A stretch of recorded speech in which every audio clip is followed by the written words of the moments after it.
Hi students, എല്ലാവർക്കും പുതിയൊരു ക്ലാസ്സിലേക്ക് സ്വാഗതം. നമ്മൾ ഇന്ന് ഡിസ്കസ് ചെയ്യാൻ പോകുന്നത് കോർപ്പറേറ്റ് റെഗുലേഷനിലെ രണ്ടാമത്തെ ചാപ്റ്ററിൻ്റെ തുടർച്ചയാണ്.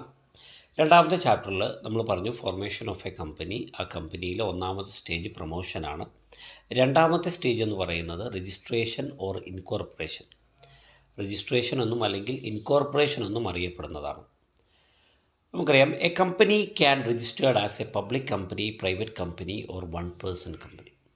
നമുക്കൊരു കമ്പനിയെ പബ്ലിക് കമ്പനി ആയിട്ടും അല്ലെങ്കിൽ പ്രൈവറ്റ് കമ്പനി ആയിട്ടോ ഒരു വൺ പേഴ്സൺ കമ്പനി ആയിട്ടോ ഒക്കെ എന്ത് ചെയ്യാം, രജിസ്റ്റർ ചെയ്യുവാൻ സാധിക്കും. So registration or incorporation is A second stage of company formation. ഇത് രണ്ടാമത്തെ ഘട്ടമാണ്. ഒരു കമ്പനി രൂപീകരണത്തിലെ രണ്ടാമത്തെ ഘട്ടമാണ് ഇത് ഈ പറയുന്നത്. പിന്നീട് പറയുന്നു, promoter required to file certain documents for company incorporation. ഒരു കമ്പനി രജിസ്റ്റർ ചെയ്യണമെങ്കിൽ, ഒരു കമ്പനി രൂപീകരിക്കണമെങ്കിൽ, ഈ കമ്പനി രൂപീകരണവുമായി ബന്ധപ്പെട്ട് പ്രവർത്തിക്കുന്ന ഒരു വ്യക്തിയുണ്ടല്ലോ, പ്രൊമോട്ടർ, അയാൾ രജിസ്ട്രാർ ഓഫ് കമ്പനീസ് മുമ്പാകെ ചില ഡോക്യുമെൻറ്റുകൾ ഫയൽ ചെയ്യേണ്ടതുണ്ട്. എന്തെല്ലാമാണ് ആ ഡോക്യുമെൻറ്റുകൾ എന്ന് നോക്കാം. First one, memorandum of association. Memorandum of association is the first and foremost document of the company. ഒരു കമ്പനിയുടെ ഏറ്റവും പ്രധാനപ്പെട്ട ബേസിക് ആയിട്ടുള്ള ഡോക്യുമെൻറ്റുകളിലൊന്നാണ് ഇത് മെമ്മോറാണ്ടം ഓഫ് അസോസിയേഷൻ എന്നറിയപ്പെടുന്നത്. Then second one, article of association. കമ്പനിയുടെ ബൈലോ, നിയമാവലി എന്നൊക്കെ അറിയപ്പെടുന്ന ആർട്ടിക്കിൾ ഓഫ് അസോസിയേഷനാണ് രണ്ടാമത്തെ ഡോക്യുമെൻറ്റ്. മൂന്നാമത്തെ, list of directors of the company. ഒരു കമ്പനിയുടെ ഡയറക്ടേഴ്സിൻ്റെ ലിസ്റ്റ്. പിന്നെയോ consult letter from the directors of the company. കമ്പനിയുടെ ഡയറക്ടേഴ്സ് അവരുടെ കൺസെൻറ്റ്, സമ്മതപത്രം, ഞാൻ കമ്പനിയുടെ ഡയറക്ടറായി പ്രവർത്തിച്ചു കൊള്ളാമെന്നുള്ള കൺസൾട്ട് ലെറ്റേഴ്സ് എന്ത് ചെയ്യണം, വേണം. അതുപോലെ സ്റ്റേറ്റ്മെൻറ്റ് ഓഫ് ക്യാപിറ്റൽ. ക്യാപിറ്റലുമായി ബന്ധപ്പെട്ട ഒരു സ്റ്റേറ്റ്മെൻറ്റ്, ഒരു പ്രസ്താവന ആവശ്യമാണ്. എത്ര രൂപ ക്യാപിറ്റൽ, എത്ര ഫണ്ട് യൂസ് ചെയ്തിട്ടാണ് കമ്പനി സ്റ്റാർട്ട് ചെയ്യുന്നത്, അതിൻ്റെ കാര്യങ്ങൾ മൊത്തം കൊടുത്തിരിക്കണം. അതുപോലെ സ്റ്റാറ്റ്യൂട്ടറി ഡിക്ലറേഷൻ, നിയമപരമായ ഡിക്ലറേഷൻസ്, പ്രസ്താവനകൾ, കാര്യങ്ങളൊക്കെ എന്ത് ചെയ്യണം, കൃത്യമായിട്ടുള്ള സത്യവാങ്മൂലം ഇതിൽ കൊടുത്തിരിക്കണം. സോ ഇത്രയും കാര്യങ്ങൾ കൊടുത്താലാണ് എന്ത് ചെയ്യുക, ഒരു കമ്പനി രജിസ്റ്റർ ചെയ്യുവാൻ സാധിക്കുക. പിന്നീട് പറയുന്നു സർട്ടിഫിക്കറ്റ് ഓഫ് ഇൻകോർപ്പറേഷൻ. നമുക്കറിയാം, സർട്ടിഫിക്കറ്റ് അതൊരു രേഖയാണ് അല്ലേ, ഓഫ് ഇൻകോർപ്പറേഷൻ. കമ്പനി രൂപീകരിച്ച് കഴിഞ്ഞാൽ, കമ്പനി രജിസ്റ്റർ ചെയ്ത് കഴിഞ്ഞാൽ കമ്പനി ഓണേഴ്സിന് അല്ലെങ്കിൽ കമ്പനിക്ക് ലഭിക്കുന്ന ഒരു എവിഡൻഷ്യൽ ഡോക്യുമെൻ്റാണ് ഇത് സർട്ടിഫിക്കറ്റ് ഓഫ് ഇൻകോർപ്പറേഷൻ എന്നറിയപ്പെടുന്നത്. If the registrar of the company is satisfied that all the requirements aforesaid have been compiled with by the company and that is authorized to be registered under this act, issue a certificate of incorporation. After submitting all the required documents by the promoter in front of the registrar of the company. Company registrar മുമ്പാകെ മേൽപ്പറഞ്ഞതായ ഡോക്യുമെൻറ്റുകളൊക്കെ എന്ത് ചെയ്യുന്നു, ഒരു promoter submit ചെയ്യുന്നു for the purpose of company registration. Company രജിസ്ട്രേഷൻ്റെ ഭാഗമായിട്ട് ഈ ഡോക്യുമെൻറ്റുകളെല്ലാം registrar പരിശോധിക്കുകയും അതിൽ രജിസ്ട്രാർ സാറ്റിസ്ഫൈഡ് ആയി കഴിഞ്ഞാൽ, ഒരു കമ്പനി ഫോം ചെയ്യുന്നതിനുള്ള എല്ലാ പ്രൊസീജിയേഴ്സും പാലിച്ചിട്ടുണ്ട് എന്ന് ഒരു രജിസ്ട്രാർക്ക് ഉറപ്പായി കഴിഞ്ഞാൽ, the registrar of companies can issue a document called certificate of incorporation. Registrar of കമ്പനീസിന് എന്ത് ചെയ്യാം, ഒരു സർട്ടിഫിക്കറ്റ് ഓഫ് ഇൻകോർപ്പറേഷൻ ഇഷ്യൂ ചെയ്യാം. അത്തരത്തിലുള്ള രേഖ കമ്പനിക്ക് ഇഷ്യൂ ചെയ്യാൻ പറ്റും. അതായത് കമ്പനി രജിസ്റ്റർ ചെയ്തതിനുള്ള എവിഡൻഷ്യൽ ഡോക്യുമെൻറ്റ് പ്രൂഫായിട്ട് എന്ത് ചെയ്യാം, സർട്ടിഫിക്കറ്റ് ഓഫ് ഇൻകോർപ്പറേഷൻ നൽകാം.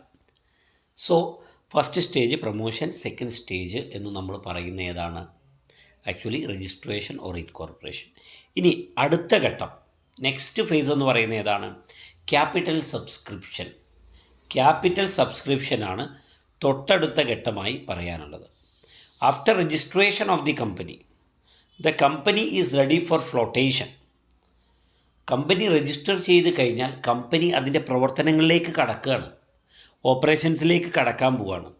So a company may need fund. ഒരു കമ്പനിയെ സംബന്ധിച്ചിടത്തോളം അതിന് കൂടുതൽ ഫണ്ട് ആവശ്യമായി വന്നേക്കാം. After registration of the company, a company can raise capital from the public. പബ്ലിക്കിൽ നിന്ന് എന്ത് ചെയ്യാം, കമ്പനിക്ക് ഫണ്ട് റൈസ് ചെയ്യുവാൻ സാധിക്കും. നമുക്കറിയാം, നിലവിൽ ഒരു പബ്ലിക് കമ്പനിക്ക് മാത്രമേ ഫുൾ ഫ്ലെഡ്ജ്ഡ് ആയിട്ട് ഫണ്ട് റൈസ് ചെയ്യാൻ പറ്റുള്ളൂ പബ്ലിക്കിൽ നിന്ന്. A public company may issue securities to public through prospectus issuing, private placement, right issue or bonus issue. വ്യത്യസ്തമായ രീതിയിൽ എന്ത് ചെയ്യാം, ഒരു പബ്ലിക് കമ്പനിക്ക് സെക്യൂരിറ്റീസ് സെയിൽ ചെയ്തുകൊണ്ട്, ഷെയർ ഇഷ്യൂ ചെയ്തുകൊണ്ട് പബ്ലിക്കിൽ നിന്ന് ഫണ്ട് റൈസ് ചെയ്യാം.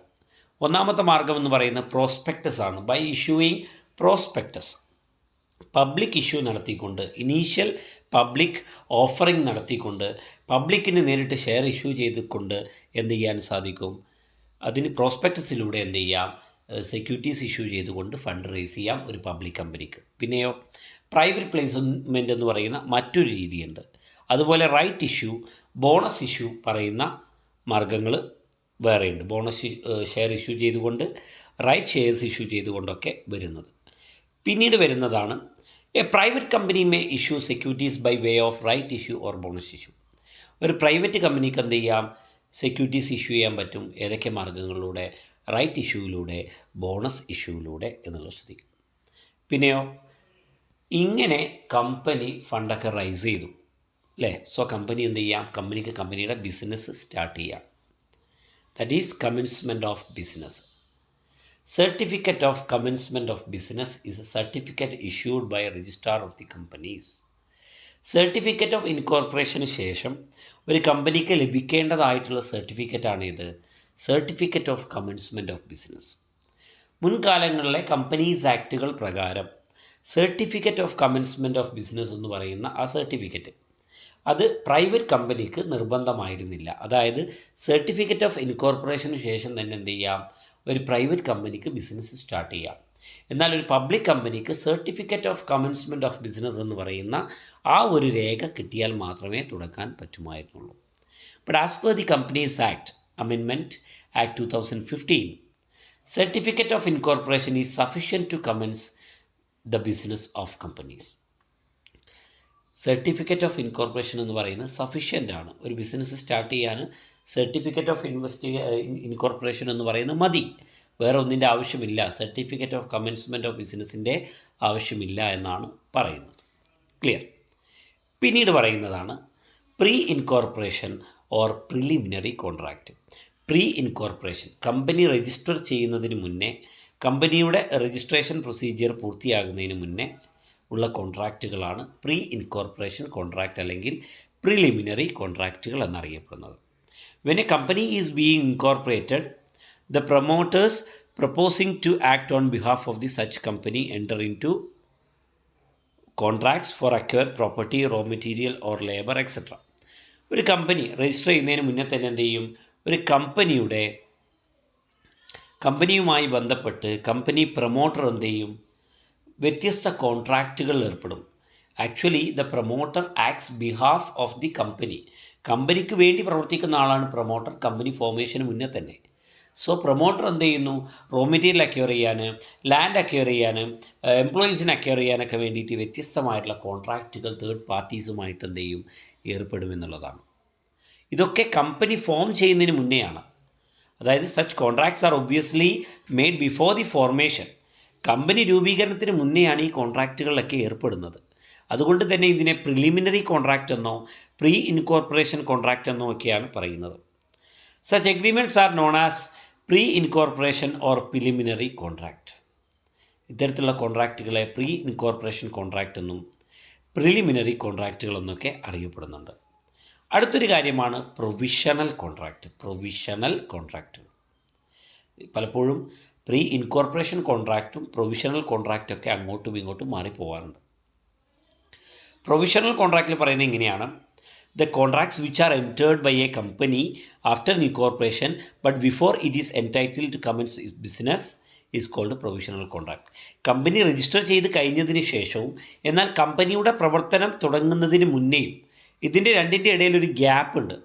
ആ ഗ്യാപ്പിൻ്റെ സമയത്ത് ഏർപ്പെടുന്ന കോൺട്രാക്റ്റുകൾ, ഒരു കമ്പനി ഏർപ്പെടുന്ന കോൺട്രാക്റ്റുകളാണ് പ്രൊവിഷണൽ കോൺട്രാക്റ്റുകൾ എന്ന് പറയുന്നത്. ഈ കോൺട്രാക്റ്റ് എൻഫോഴ്സ് ചെയ്യാൻ, നടപ്പിലാക്കാൻ പറ്റുന്ന സമയം എപ്പോഴാണ്?